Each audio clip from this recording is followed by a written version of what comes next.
GDP बढ़ी, फिर क्यों जेब खाली? ये सवाल देश की जनता पूछ रही है। इसी जनता ने एबीपी न्यूज के सामने अपनी दिक्कतों को रखा है, सरकार तक आवाज पहुंचाई है। लेकिन जीडीपी के बढ़ने और जनता की जेब कटने के बीच क्या कोई कनेक्शन है? ऐसे ही सवालों और जनता की दिक्कतों को उठाते हुए हमने ये खास रिपोर्ट तैयार की है। तो आप देखिए और जानिए, जीडीपी बढ़ी पर जेब क्यों है खाली।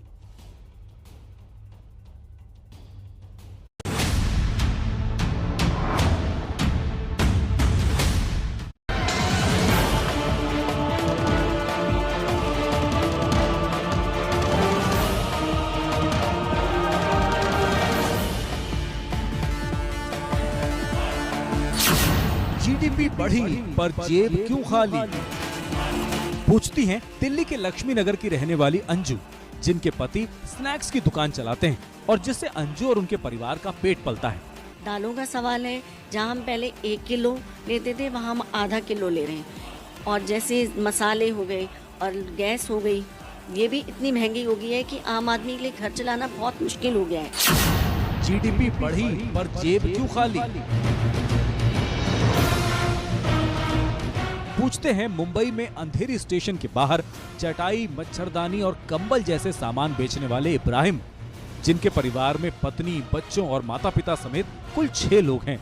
सभी का पेट भरना इस महंगाई के दौर में बहुत मुश्किल हो गया है। बहुत दिक्कत हो गई है साहब गरीब आदमी को। और साहब देखो, माल का भाव भी बढ़ रहा है और रिचार्ज का भी भाव बढ़ गया है। क्या करेगा आदमी, गरीब आदमी क्या खाएगा पिएगा? जीडीपी बढ़ी पर जेब क्यों खाली? पूछती हैं चुनावी राज्य यूपी के लखनऊ और कौशाम्बी जैसे शहरों की श्रद्धा, मंजू और हिमांशी जैसी गृहिणियां, जिनके घर का बजट महंगाई ने बिगाड़ रखा है। बाजार मार्केट जाइए, सब्जी महंगी है, दालें महंगी है, हर चीज महंगी। महंगाई तो इस टाइम में महंगाई ने तो कमर तोड़ी हुई है। देश के हित में जा रही है महंगाई, तो हम एडजस्ट करने को तैयार है। नहीं तो फिर महंगाई अगर भ्रष्टाचार के लिए जा रही है तो फिर वो महंगाई है। जब वोट लेना होता तब घर घर आते, वोट ले लिए, जीत गए, कोई नहीं आता देखने भी कैसे है कैसे नहीं है। जीडीपी बढ़ी पर जेब क्यों खाली? पूछते हैं कानपुर में कपड़ों का कारोबार करने वाले दानिश खान, जिनके कारोबार पर महंगाई ने बड़ी चोट दी है। सिर्फ आंकड़ों में जीडीपी बढ़ रही है, आप जमीनी उस पर देखेंगे तो सिर्फ गरीब आदमी गरीब हो रहा है, पूंजीपति और ज्यादा पूंजीपति हो रहा है। जीडीपी बढ़ी पर जेब क्यों खाली? पूछते हैं मध्य प्रदेश में वकालत के पेशे से जुड़े प्रियनाथ पाठक और उनकी पत्नी रोली, जिनकी जिंदगी में चुनौतियां महंगाई ने पहले से ज्यादा बढ़ा दी हैं। कमाई एक तरफ बिल्कुल शून्य पे पहुंचती जा रही है और जो हमारे बैंकों में पैसा जमा था उसके द्वारा ही हम अपने घर चलाने का प्रयास कर रहे हैं। ऐसी स्थिति में जबकि सरकार को और रियायत देना चाहिए और लोगों की मदद करना चाहिए, उसके बदले में हो रहा है उल्टा। तेल बहुत महंगा है, शक्कर बहुत महंगी है और अभी जब दिए जलाने के लिए दिवाली में तेल चाहिए था सरसों का, लेने गए तो पता लगा 240 रुपए लीटर था तेल। जीडीपी बढ़ी पर जेब क्यों खाली? पूछते हैं राजस्थान के जयपुर में पिछले कई सालों से साड़ियों का कारोबार करने वाले राकेश अरोड़ा, जिनकी कारोबार से कमाई अब कम और खर्चे अब ज्यादा हो गए हैं। ये मेरा साड़ियों का व्यवसाय है। पहले साड़ियों पे 5% जीएसटी लगा करता था, 1 जनवरी से उसको 12% पे गवर्नमेंट लाने के लिए कह रहे हैं। तो उससे आम आदमियों को साड़ी पहनना, कपड़ा पहनना बहुत महंगा पड़ जाएगा। देश की जीडीपी बढ़ी लेकिन देश की जनता की जेब क्यों खाली? ये सवाल लेकर देश के अलग अलग शहरों में निकले एबीपी न्यूज के रिपोर्टर्स और सीधे जनता के सामने रखा ये सवाल। आखिर क्यों देश की जनता दिक्कतों की बात कर रही है? क्यों बजट बिगड़ने और खर्च बढ़ने की मुश्किलों से राहत की लोग सरकार से मांग कर रहे हैं? सारे रेट्स बहुत बढ़ गए हैं, जैसे कि टमाटर या सारे वेजिटेबल्स के, तो मिडिल क्लास लोगों के लिए बहुत मुश्किल हो जाता है कि अब हेल्दी फूड खाने के लिए बोलते हैं हम, जब मिडिल क्लास लोग खरीद ही नहीं सकते इतना महंगा होने के बाद, तो वो खाएंगे क्या? रेट ज़्यादा रहने से ग्राहक नहीं हो रहा, कुछ भी पब्लिक को बहुत दिक्कत हो रहा पैसे देने। डीजल का हुआ नहीं, इसका हुआ नहीं, बाकी तो सब तो बड़ा ही बड़ा है। अभी एक थोड़ी चीज़ें राहत देने से नहीं होगा ना, बहुत चीज़ों पे सोचना पड़ेगा, बहुत बुरा हालत है। देश की जीडीपी से जुड़ी क्या बड़ी खबर आई है, क्या बदलाव जीडीपी में देखने को मिला है, अब यहाँ वो आप जानिए। इस साल की दूसरी तिमाही यानी जुलाई से सितंबर में 8.4% रही। ये आंकड़े खुद सरकार ने जारी किए हैं। ये इसलिए अहम है क्योंकि पिछले साल इसी अवधि में भारत की अर्थव्यवस्था 7.4% नेगेटिव में चली गई थी। हालांकि इस साल जून तिमाही में भारत की जीडीपी सबसे तेज दर के साथ बढ़ी थी। पहली तिमाही यानी अप्रैल 2021 से जून 2021 में भारत की जीडीपी की ग्रोथ में 20.1% की बढ़त दर्ज की गई। इंडिया रेटिंग्स जैसी कई एजेंसियों ने अनुमान लगाया था कि देश की अर्थव्यवस्था मौजूदा वित्त वर्ष की दूसरी जुलाई से सितंबर वाली तिमाही में 8.3% की दर से बढ़ेगी। तो फिर यहाँ सवाल फिर से वही है कि ऐसे वक्त में जब आर्थिक मोर्चे पर राहत की खबर आई है, तो फिर देश की जनता महंगाई के भंवर में आखिर क्यों फंसी हुई है? ये हमने आर्थिक मामलों पर नजर रखने वाले जानकारों से समझने की कोशिश की। हमारे देश में बीपीएल भाई बहनों की यानी बिलो पॉवर्टी लाइन जो लोग हैं उनकी संख्या बहुत ज्यादा है। अब जीडीपी जरूर बढ़ी है, लेकिन जीडीपी बढ़ी हुई की फायदा हर व्यक्ति को उस लेवल पे उस प्रोपोर्शन में नहीं मिल पाता।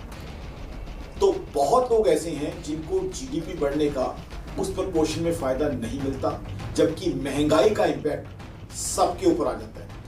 खास करके भोजन की, खाने पीने के सामान या फ्यूल प्रोडक्ट्स जो भोजन को इंपैक्ट करते हैं। जीडीपी ग्रोथ ओवरऑल ग्रोथ दिखाती है कंट्री की, कितनी कंट्री के अंदर सर्विसेज और गुड्स की टोटल जो है इनकम या टोटल प्रोडक्शन हुई है। तो कहीं ना कहीं अगर जीडीपी बढ़ती है, जीडीपी बहुत अच्छे रेट पे बढ़ती है, तो उसकी वजह से कुछ हद तक महंगाई भी बढ़ सकती है।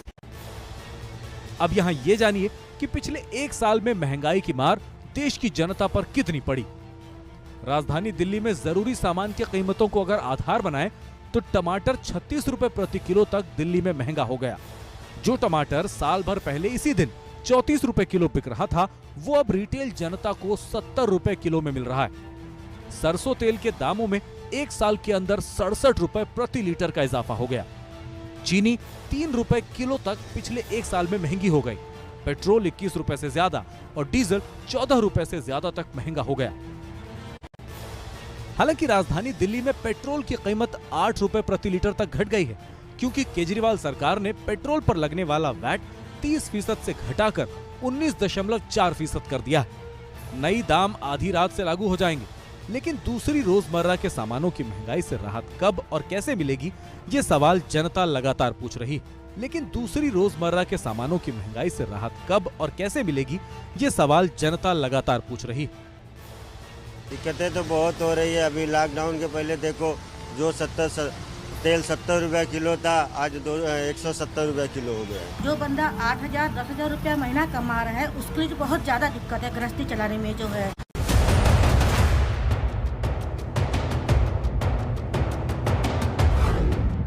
ऐसे समय में जब जीडीपी में 8.4% की बढ़ोतरी की आर्थिक मोर्चे पर देश को राहत पहुंचाने वाली खबर आई, महंगाई के दिसंबर डंक को भी जनता को झेलना पड़ेगा।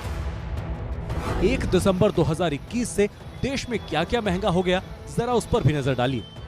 माचिस की डिब्बी जो 14 साल तक सिर्फ 1 रुपए की बिकती रही, वो अब 2 रुपए की हो गई है। टीवी देखना देश के लोगों के लिए और महंगा हो गया। 1 दिसंबर से चैनलों की दरों में 35 से 50% का इजाफा हो गया है। रिलायंस जियो प्रीपेड सेवाओं की नई दरें भी 1 दिसंबर 2021 से लागू कर दी गई हैं। दरों में 21% की बढ़ोतरी हो गई है। SBI क्रेडिट कार्ड यूजर्स के लिए भी खरीदारी महंगी हो गई है। यूजर्स को EMI पर हर खरीदारी पर अब 99 रुपए चार्ज चुकाने होंगे। लेकिन सरकार जब दावा कर रही है कि देश की अर्थव्यवस्था पटरी पर लौट आई है, जानकार भी इसे शुभ संकेत मान रहे हैं। तो क्या रोजमर्रा और जरूरी सामानों की महंगाई से भी राहत मिलने की आगे कोई उम्मीद है? ये सवाल भी हमने देश के आम लोगों और कारोबारियों के सामने रखा। 50 रुपए तो बता दिया। जीडीपी में काफी ग्रोथ देखी गई है, उससे आपको क्या लग रहा है? चीजें महंगी थी, कुछ असर पड़ेगा उस? बिल्कुल, चीजें महंगी थी, ये चीजें सस्ती हो जाएंगी।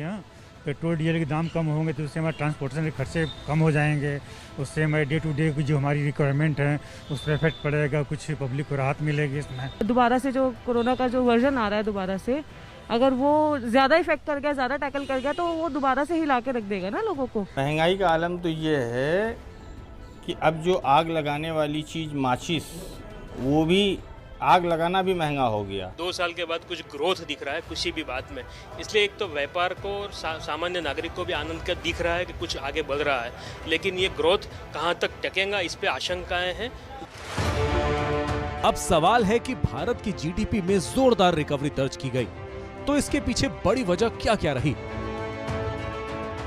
एक तो हमारा लॉकडाउन का रिस्ट्रिक्शंस हटा है और मोबिलिटी बढ़ी है, तो पहला कारण है, इसको हम इग्नोर नहीं कर सकते। दूसरा कारण जो हेल्थ का कारण है, बट वो इकोनॉमिक कारण भी, वैक्सीनेशन बड़े लेवल पे सरकार ने किया है और वैक्सीनेशन करने के कारण ही हर जगह जो है दरवाजे खुले हैं, चाहे अब लोकल ट्रेन से सफ़र करने की बात हो चाहे फ्लाइट से सफ़र करने की बात हो। दूसरा जो हमारे 8 सेक्टर जो कोर सेक्टर, उसमें से 5 सेक्टर में आप देखेंगे तेज़ी आई है। मैन्युफैक्चरिंग में तेज़ी आई है, कृषि में 4.5% की तेज़ी आई है, GVAP ग्रॉस वैल्यू एडेड की, मैन्युफैक्चरिंग में 5.5 आई है आपका। जानकार मानते हैं कि भारत के मैन्युफैक्चरिंग जैसे सेक्टर्स में रफ्तार आने वाले दिनों में भी देखने को मिल सकती है, लेकिन साथ साथ ये भी आशंका जताई जा रही है कि कंपनियों पर अतिरिक्त लागतों का जो बोझ लगातार बढ़ रहा है, उससे आम जनता की तकलीफें और बढ़ सकती हैं। जिस तेजी से दुनिया में कोरोना के नए वेरिएंट ओमिक्रॉन का खतरा भी बढ़ रहा है, उसका दबाव भी देश की अर्थव्यवस्था पर देखने को मिलेगा। तो आने वाला समय जनता के लिए राहत लाएगा या फिर नई आफत, इस पर अब सबकी निगाहें हैं। 23 देशों तक पहुंच चुका है और ये वायरस बहुत तेजी के साथ फैल रहा है। WHO ने दुनिया के सभी देशों को आगाह किया कि ओमिक्रॉन के खतरे से निपटने के लिए वो तैयार हैं।